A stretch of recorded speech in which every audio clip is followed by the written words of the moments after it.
There are strange things going on in Russia. Famine, cannibalism. People arriving from the provinces tell all sorts of stories. They say they can't clear all the dead bodies off the street fast enough, that the provincial towns are full of starving peasants dressed in tattered rags, that the thieving and banditry everywhere is appalling. Stubbornly, without end, refugees flow into large towns. They have been driven back time and again, whole trainloads of them dispatched to certain death.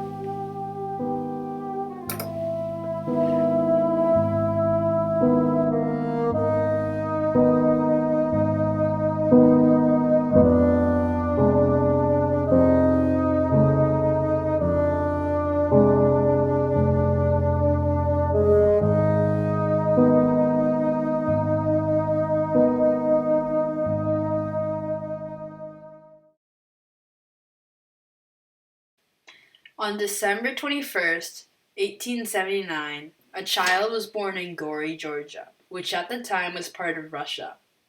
This child would one day become Stalin, a powerful dictator who would cause one of the most tragic events in the world. But before this happened, Stalin was just a young boy named Joseph Vissarionovich Zugashvili. Ironically, his mother, who was extremely religious, named him after a saint. She wanted him to become a priest. One factor that affected his later years was his rough, unhappy childhood. Neither his mother or his father had a good education, and it was likely that neither of them could read or write. His dad was an alcoholic and would beat Joseph, even when he was a very young child. When he was 5, his dad left to work 40 miles away at a boot factory. His mother had to raise him alone. She wanted him to be successful and become a priest. Though his mother loved him, she also beat him on occasion. Joseph was also a very good student, but he eventually failed out of school and lost his classes. On March of 1917, Joseph returned to the Petrograd, Russia, and became the editor of the Bolshevik Central Committee newspaper, Pravda. He became the general secretary of the Communist Party. The beliefs of the Communist Party were that everyone would be equal. The goal was to create a utopia. Vladimir Lenin was the leader of the Communist Party. After the Civil War and famine, Lenin created a new economic policy, the NEP, which gave people more control over their lives. When Lenin died on January 2nd, 1924, Trotsky was supposed to succeed him because he had always been Lenin's right-hand man.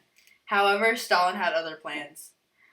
Stalin was also in a position of power with many high-ranking allies.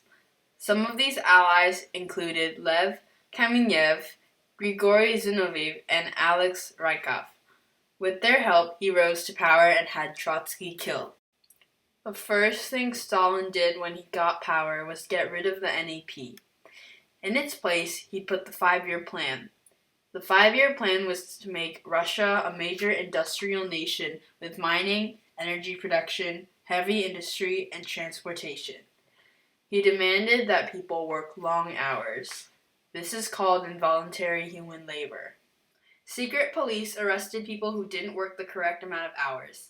Stalin took farmers' land and livestock and then made them work on industrial fields. This is called collectivization. Stalin's goal was to lead the Soviet Union into a major economic growth and military power. During the collectivization, the state took control of more than half of the peasant farms. Many people fought back, refused to give up their land, or destroyed their land so the government couldn't take it. Stalin sent many of them to labor camps where they ultimately died from being overworked. Another cruel thing Stalin did was simply starve rebellious peasants by not giving them any food. He exported millions of tons of grain grown by peasants to pay for the Soviet Union's debts. In order to control the people and boost his public image, Stalin used propaganda, or the release of information that is not objective and used to influence an audience. He made himself a hero and had images of him in every household and school, along with many buildings, streets, and other things named after him. In addition, he erased people's past by forcefully changing and banning Russian history books from their lifetimes. Stalin used many types of propaganda to kill religion and control the people. One type of propaganda was posters. What the Soviets did do to remove religion was to create posters like this and other propaganda items to show the foolishness. So this elderly woman is rejecting medical care because she's waiting on the icon to heal her. So they're mocking her and saying she's going to let herself die rather than be healed by the doctor. The USSR did not like religion because they wanted the Soviet Union to be heaven on earth. They could not accomplish this if people followed God because they believed that even if their life on earth isn't good, life after death will be great. This poster uses imagery from the Last Judgment icons. Last Judgment icons typically hung at the entry to churches, cathedrals, so more imagery that Russians would be very familiar with.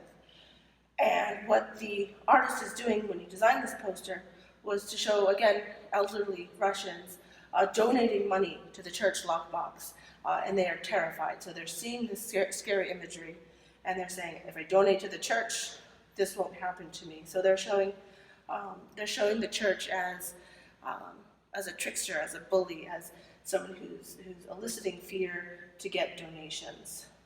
But they're using that same imagery. You can see the demons, the mountains that you'll find throughout the icons, and the people falling into the flames. The government had presentations for good Soviet citizens in which they were required to attend where they showed support for their country. They sang songs and showed their patriotic pride. Not going was unacceptable.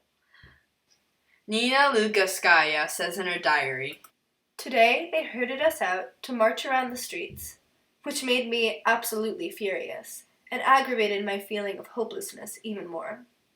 Walking over the cold gray ground in the halts and cursing Soviet power to myself, with all its lying and bragging to foreigners and all the rest, and wincing at the tuneless, discordant singing, I decided not to go to the demonstration, and that calmed my insulted pride a little. this was a very daring thing to say because at that time, the government could come to confiscate diaries and arrest you for what you write in them. This was a small way of rebelling, but soon people's acts of rebellion got larger. The government paid artists to create the propaganda, but many of them did not believe in the things they were creating. Artists, photographers, printmakers, graphic artists were paid by the Soviet state. They were given housing and food, but they had to follow the Soviet line. But artists don't operate like that. They are creative, and they wanted access to Western developments in art. And as Westerners visited with friends, they would often be asked to bring magazines and books. And these would be shared amongst the artists in a very subversive way, and they began creating subversive art. And it's a telltale sign about how you can't use propaganda and violence and fear to oppress a people for a very long time. People will rebel in small ways at first and then in larger ways. You can't control a population as the Soviets tried to. When people started to rebel, Stalin took drastic measures to stop them. We know this today as the Great Purge. The Great Purge, 1936 to 1938, a campaign of political oppression. Stalin eradicated the enemies of the working class, where over 1 million people were imprisoned and 700,000 were killed. He killed all the kulaks, or peasants with more land, who burned the land and slaughtered their animals rather than hand it over to the communists. A famine killed 5 million more because of lack of food. In the 1930s, anyone who disagreed with him, he killed.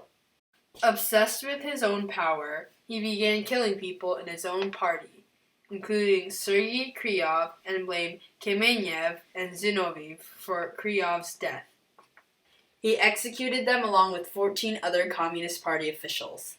Stalin even executed nearly half of the 70,000 officers in the Russian military because he distrusted them. This destroyed the leadership and the military was devastated. Stalin would later pay the price of killing his men in World War II when Hitler betrayed the Soviet Nazi Pact and attacked the Polish part of Russia. Eventually, on March 1st, a blood vessel burst in Stalin's brain, and 4 days later, he died. His funeral was great, and thousands of citizens attended and agonized over his death. His body was on display and was embalmed.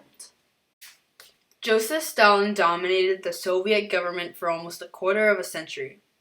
The estimated death toll of Stalin's Great Terror was 7 million citizens, and killed in a gulag, or a network of labor camps, and 20 million others. These farmers, priests, soldiers, and citizens now lie in Russian soil forgotten by time. Stalin not only put millions of people to rest, but evolved the Soviet Union into one of the world's biggest powers.